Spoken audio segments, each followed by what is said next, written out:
Nëse së shpejti të rinjtë europian do të përjashtohen nga rrjetet sociale, do të duhet falenderojnë Ursula von der Leyen. E hëna pritet të sjellë një hap kyç në përpjekjen e mirë organizuar të presidentes së Komisionit Evropian për të miratuar ndalimin e rrjeteve sociale në të gjithë BE-n për të rinjt, pasi do të publikohet një raport mbi rreziqet e rrjeteve sociale për të miturit. Von der Leyen ka bërë së bashku psikiatrin e fëmijëve Jörg Fegert, epidemiologen sociale Maria Melchior dhe 10 ekspertë të tjerë për të treguar BE-s se si t'i mbrojë më mirë fëmijët nga dëmet në internet. Megjithatë, publikimi i raportit të tyre të hënën nuk ka për qëllim ta bindë von der Leyen se nevojitet veprim as se kufizimet e moshës janë një ide e mirë. Si mjeke dhe prindi 7 fëmijëve të rritur, von der Leyen tashmë ka shprehur shqetësimin e saj se mediat sociale janë të këqija për të rinjt dhe se janë të nevojshme disa lloj kufizimesh në të gjithë BE-n. Von der Leyen mund t'i prezantojë planet për kufizime moshe në të gjithë Bashkimin Evropian në shtator. Një zyrtar i lartë i BE-s tha se raporti që do të publikohet të hënën është një mënyrë për të bindur çdo qeveri skeptike. Ky është hapi i fundit i von der Leyen për të ndërmarrë një rol personal që Europa të ndjekë lëvizjen globale drejt ndalimit të mediave sociale.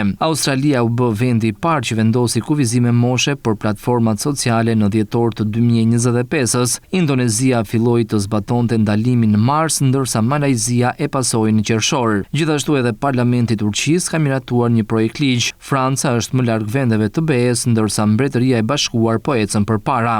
Një ndalim në të gjithë BE-n kërkon një akt balancimi shumë të vështirë midis 27 vendeve. Von der Leyen e ngriti këtë çështje në fjalimin e vitit kaluar për gjendjen e Bashkimit Evropian, një traditë vjetore ku ajo përcakton objektivat e politikave të ekzekutivit të BE-s.